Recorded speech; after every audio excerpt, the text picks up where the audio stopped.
Welcome to Russian with Passion. I guess the question you ask yourself right now is, why on earth should I learn Russian? Well, I guess you should have your own motivation to do that. However, I can give you some ideas. For instance, they say that in Russia, the women are most beautiful ones. So, that can be a good reason. You can find a Russian girlfriend or something like this. So, and with the Olympic Games in Sochi coming up, it would be a really good idea to study Russian, since I should warn you that unfortunately not so many people speak English in Russia. And the last thing, which is kind of important, is, well, you can read Russian classics, which is also quite good. There are tons of other reasons why you should do that. It can be related with business or with, I don't know, your studies. So quite many famous people, foreigners, studied in Russia and quite enjoyed it. So you should have your own reasons. I have already told that. But still. The second question which I want to touch upon today is that a lot of people think that Russian is impossible to study. Well, it's not that bad, I should say. For instance, let's talk about grammar. Russian grammar is, of course, well, a toughie, but still, if we take into consideration pronunciation, it's not that bad. It's quite okay. And, well, the vocabulary, if we compare Russian with English, I think that Russian prefixes before verbs are something like English phrasal verbs. So in every language there's something difficult. And it doesn't mean that you can't learn this language.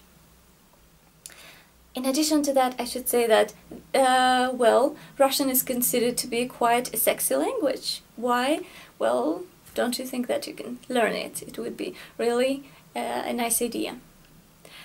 And the last, but certainly not the least, Cyrillic. Well, so the Cyrillic alphabet, well, is of course a little bit different from, well, Latin, but still. So in Russian there are 33 letters and in English there are 26. Of course, we have more letters, but still, if you understand that some letters are just, well, fulfilling some kind of functions, but they are not so difficult and they are not usually pronounced, you'll understand that it's not that bad. And for example, some affricates in English are, well, written using two letters, and in Russian we have, for example, one letter ch instead of two English letters, which will substitute this sound, which produce this sound.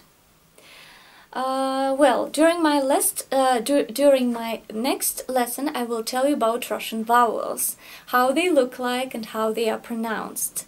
However, today, to make our lesson a little bit more fruitful, I will tell you how you can say, well, greetings and goodbyes in Russian.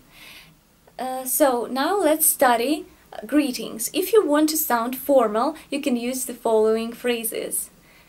Доброе утро instead of good morning. Добрый день instead of good afternoon. Добрый вечер instead of good evening. Now let's repeat all these phrases. Доброе утро. Добрый день. Добрый вечер. If you want to sound not so formal, you can say Привет, hi. Now let's talk about goodbyes. If you want to sound formal, you can say До свидания. It means goodbye. Or if you want to sound informal, you can say Увидимся, see ya, or simply Пока. Okay, that's it for today. I hope that you liked this video lesson, so don't forget to give me a heart, that is, like it. Also subscribe to my YouTube channel and keep in touch, ask questions, I really enjoy answering them, and hope to see you soon. Happy Russian practice. Goodbye. Пока. До свидания. Увидимся.